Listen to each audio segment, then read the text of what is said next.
Hello welcome नमस्ते आदाब सत श्री अकाल। मैं वीके सिंह आपका बहुत बहुत स्वागत करता हूं द जोरावर क्लासेस में। बच्चों, जैसा कि आज आपको पता है कि आज कौन सा दिन है, फ्राइडे, शुक्रवार। ठीक है, तो शुक्रवार के दिन हमारा रहता है वीकली टेस्ट। ठीक है, तो जो बच्चे परीक्षा के लिए तैयार हैं वो कमेंट कर दीजिए। ठीक है, और जो बच्चे चैनल के साथ में नए जुड़े हैं उनके पास ये नंबर अगर नहीं है तो इस नंबर को आप अपने व्हाट्सएप में ऐड करके और अंकित सर को अपना नेम और प्रिपेयरिंग पोस्ट जिसकी भी आप तैयारी कर रहे हैं वो आप भेज दीजिए अंकित सर को। वो आपको अपने व्हाट्सएप ग्रुप में ऐड कर लेंगे ताकि आपको समय पर नोटिफिकेशन मिलती रहे। और टेलीग्राम का लिंक आपको मिल जाएगा नीचे डिस्क्रिप्शन बॉक्स में, वहाँ से जा आप आके उसको ज्वाइन कर सकते हैं। तो चलिए एक्टिव लर्नर्स, क्या आप तैयार हैं? करें शुरू जी। एक बार ज्वाइन हो जाइए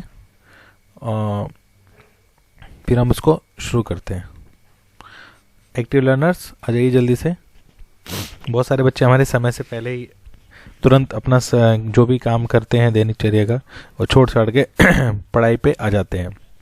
ये एक अच्छी पहचान होती है, एक अच्छे अधिगम करता है कि समयबद्ध होना। ठीक है, जैसे ही समय हुआ 12 बजे आपको कुछ और सोचना नहीं चाहिए, आपके दिमाग में तुरंत एक अलार्म बजना चाहिए। ठीक है, ताकि आपको पता है कि वहाँ पे क्लास आपकी शुरू हो चुकी है। ठीक है, चलिए तो पहला प्रश्न है और आपको ऑप्शन नहीं मिलेंगे, मैं आपको पहले ही बता देता हूँ, क्योंकि जो चैनल के साथ में नहीं जुड़े हैं उनको कन्फ्यूज़ होगा कि सर ऑप्शन तो दे नहीं रहे तो बता सकते हैं आप सभी भी कि जो मंडे टू थर्सडे क्लास चलती है उसमें आपको ऑप्शंस मिलते हैं ABCD, बट जो फ्राइडे की क्लास होती है उसमें आपके ऑप्शन नहीं होते हैं। ठीक है, क्योंकि कुछ तो हमको चेंज करना पड़ेगा ना। ठीक है, इसलिए ये रहा पहला प्रश्न। आंसर दे सकते हैं आप इंग्लिश में और हिंदी दोनों में ही। इंग्लिश मतलब समझ रहे हैं आप, कोई भी शब्द जैसे मान लो विकास लिखा है तो आप इसको विकास ऐसे भी लिख सकते हैं। ठीक है जी, बताइए विकास की दृष्टि से प्राकृत की पूर्वकालीन अवस्था का नाम क्या है? जी, प्राकृत से पहले की पूछिए जी। बहुत बढ़िया, ये प्रश्न कराया हुआ था जी। सही उत्तर है पाली। क्लियर पाली। पाली आपका आता है वर्तनी में भी सही करने के लिए। और याद रखिएगा ये तो हो गया, ये भाषा वाला पाली है। एक पाली जो है वो राजस्थान में एक जगह है पाली, ये भी ठीक है। ठीक है, तो कंफ्यूज नहीं होना, दोनों ही शब्द अपने में ठीक है। कैसा बच्चों का आंसर आया? Very good. क्वेश्चन नंबर 2, क ग ज फ ध्वनियाँ किसकी हैं? जी बताइए, ये ध्वनियाँ जो हैं वो किससे संबंधित हैं, किससे आती हैं? जैसे इनसे संबंधित जो शब्द बनते हैं, ठीक है ना, तो वो शब्द जो बनते हैं उनमें जो ये ध्वनियाँ इस्तेमाल हो रही हैं वो किसकी हैं? बहुत बढ़िया जी। ये दो जी, इनमें मिक्स बोलते हैं अरबी और फारसी। ठीक है, का से कागज, ठीक है ना, गा से बहुत सारे शब्द हो जाएंगे, गमला, गन, ठीक है ना, जा से जहाज।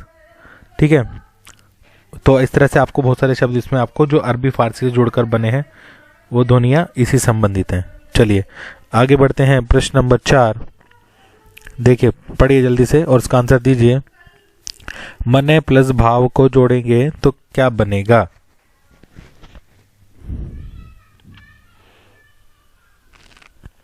अच्छा, प्रश्न नंबर 3 रह गया है, ठीक है कोई बात नहीं, इसको कर सकते हैं पहले जी। मने प्लस भाव को जब हम जोड़ेंगे तो हमारा क्या बनेगा? मनोभाव। क्लियर, मनोभाव। बहुत बढ़िया, बहुत बढ़िया।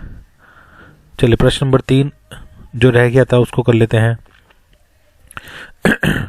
छ ध्वनि का उच्चारण स्थान बताइए। सिंपल है, जल्दी से बता सकते हैं आप, इसको बोल के देखिए, आपको खुद से स्वयं से पता लग जाएगा। तुरंत आंसर करिए जी। छ जब बोलते हैं तो आपकी जो जीभ है वो ऊपर जाके टच होती है, इसीलिए उसको बोलते हैं तालव्य। क्लियर? तालव्य। Very good. चलिए प्रश्न नंबर 5, 4 हमने कर लिया था पहले ही। अ प्लस ई प्लस ए स्वर संधि के किस भेद को व्यक्त करता है? जी बताइए जल्दी से। जी बहुत बढ़िया, बहुत बढ़िया। ये जो हमारी संधि है, याद रखना, गुण संधि है। ठीक है, गुण संधि। क्लियर? गुण संधि से संबंधित एक नियम है ये। ठीक है, इस तरह से आप प्रश्न आपसे पूछ सकते हैं। जरूरी नहीं कि हमेशा संधि विच्छेद या संधि पूछ लेगा, नियम भी पूछता है आपसे। प्रश्न आया हुआ है इसलिए आपको बता रहा हूं। प्रश्न नंबर 6 ये रहा, संस्कार शब्द में किस उपसर्ग का प्रयोग हुआ है? ये तो बहुत आसान है, मुझे पता है बच्चे आंसर कर देंगे। जी बहुत बढ़िया। जी जी, ये इसका सही उत्तर देखिए बच्चों ने दे दिया है, सम। ठीक है, हलंत वाला। बहुत बढ़िया, शानदार। प्रश्न नंबर 7, प्रश्न नंबर 7 जी, समास का शाब्दिक अर्थ क्या होता है? समास का शाब्दिक अर्थ पूछा है कि शाब्दिक अर्थ होता क्या है? जी कंफ्यूज हो रहे हैं बच्चे थोड़े से हमारे। देखिए समास का जो शाब्दिक अर्थ होता है वो होता है संक्षेप। समझ में आएगी बात? संक्षेप क्या होता है? जी कमेंट करके बताइए। जी बहुत बढ़िया, हाँ जी बहुत बढ़िया, बहुत बढ़िया। प्रश्न नंबर 8, कनिष्ठ शब्द में प्रयुक्त प्रत्यय। कनिष्ठ में बताइए प्रत्यय क्या जुड़ा हुआ है?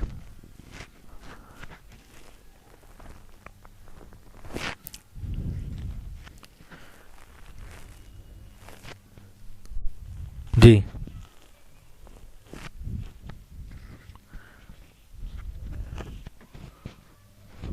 जी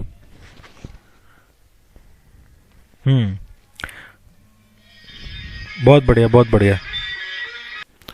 तो इसका सही उत्तर क्या हो जाएगा? देखिए कुछ बच्चे आंसर कर रहे हैं, बहुत बढ़िया। छोटा ई, षटकोण आधा और ठा से ठटेरा, ईस्ट। ठीक है, क्लियर? ये देख सकते हैं आप, यहाँ पे आपको समझ में आ जाएगा। क्लियर? बहुत बढ़िया। चलिए अगला प्रश्न करते हैं, प्रश्न नंबर 9 जी, लंबोदर में कौन सा समास है? बहुत इजी सवाल है ये, पर परीक्षा में आया हुआ है, ऐसा नहीं है कि इजी है तो कहाँ से दिया, आया परीक्षा में ही। लंबोदर में कौन सा समास है? बहुत बढ़िया, क्योंकि आपको पता है लंबोदर जो है वो जो एक अन्य पद प्रधान हो जाता है। जब अन्य पद प्रधान हो गया तो बिल्कुल आपको ज्यादा सोचना ही नहीं है। बहु ब्रीही या ब्रीही, ठीक है, क्लियर? ये आपका स्पेलिंग में भी आता है, ये शब्द जो है ना बहुव्रीहि, ये आपका स्पेलिंग एरर में भी आता है, थोड़ा ध्यान रखेंगे आप। ठीक है, बहुव्रीहि। बहुत बढ़िया, प्रश्न नंबर 9 हो गया हमारा। 10 कर लेते हैं, आखिरी प्रश्न आज का जी, जिन शब्दों की उत्पत्ति का पता नहीं चलता उन्हें क्या कहा जाता है? बताइए। ये DSSB में पूछा गया था सवाल, ठीक है, TGT हिंदी में। जिन शब्दों की उत्पत्ति का पता नहीं चलता है उन्हें क्या कहते हैं? बहुत बढ़िया, 1-2 बच्चों का आंसर आ गया है। उन्हें कहते हैं देशज। क्लियर? देशज या देसी भी बोल सकते हैं। देशज, सज जा माने क्या हो गया? जन्म। जैसे पंकज, ठीक है, जलज। क्लियर? तो जा का मतलब क्या हुआ? जन्म लेना। कहां जन्म लिया? अपने देश में ही। क्लियर? देश मतलब भारत, यहाँ पे भारत कोई उर्दू नहीं ना, ठीक है। जब देश की बात करते हैं तो भारत ही होगा, ठीक है। तो इसका सही शब्द क्या हो गया? देशज। देशज की क्या होता है? उत्पत्ति का पता नहीं चलता, पता नहीं कहां से उत्पत्ति हुई है, किसी ग्राम से, किसी मतलब पंचायत में इस्तेमाल कर लिया शब्द वगैरह वगैरह, समझ रहे हैं आप? तो ऐसे कई सारे शब्द होते हैं, उनकी उत्पत्ति का पता नहीं चलता है, इसलिए उनको देशज बोला जाता है। एक बार मेरे एक जी अपना स्कोर बताइए। मैं आपको एक बात याद आता हूँ, देश से याद आ गया। जी जल्दी से अपना स्कोर बताइए कि आज आपका फ्राइडे टेस्ट का क्या स्कोर रहा। हाँ, तो मैं बता रहा था कि एक बार मेरे मित्र ने पूछा कि इस पृथ्वी पर कितने देश हैं। जी बताइए, पृथ्वी पर कितने देश हैं। जी पृथ्वी पर, मतलब पृथ्वी पर, अब पृथ्वी की बात करते हो तो यहाँ पर तो बहुत सारे देश हैं, पर मैं अगर उसकी बात करूं तो चलिए आप ये ऐसे बताइए यूएनओ के हिसाब से।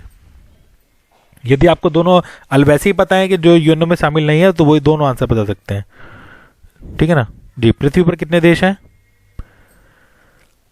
जी देखिए यहाँ पे हो गया कंफ्यूज, ठीक है। पृथ्वी पर सिर्फ, मगर मैं इसके बाद अगर आंसर दें तो जो देश है मेरे हिसाब से वो एक है। कौन सा? वो है भारत, क्योंकि बाकी सब तो क्या है, विदेश। मेरी बात समझ रहे हैं? देश एक है, क्लियर। इसलिए मैंने इंग्लिश में नहीं पूछा, ठीक है ना। तो फिर इंग्लिश में तो आंसर अलग ही हो जाता है, ठीक है। मेरे हिसाब से पूछा कि भाई इस देश कितने हैं, तो देश तो एक है मेरा भारत, पर बाकी सब क्या है मेरे लिए, वो तो विदेश ही है, ठीक है ना। चाहे वो बंगाल हो, चाहे वो पाकिस्तान हो, चाहे वो चाइना हो, चाहे वो अमेरिका हो, बाकी सब क्या है, विदेश है, क्लियर। चलिए बहुत बहुत बढ़िया, आज का स्कोर आपका बहुत अच्छा रहा टेस्ट का। इसी तरह तैयारी में जुड़े रहिए, लगातार मेहनत करते रहिए। अगली वीडियो में दोबारा से मिलेंगे, तब तक अपना और अपना घर वालों का ध्यान रखिए। जय हिंद, जय भारत, जय हिंदी।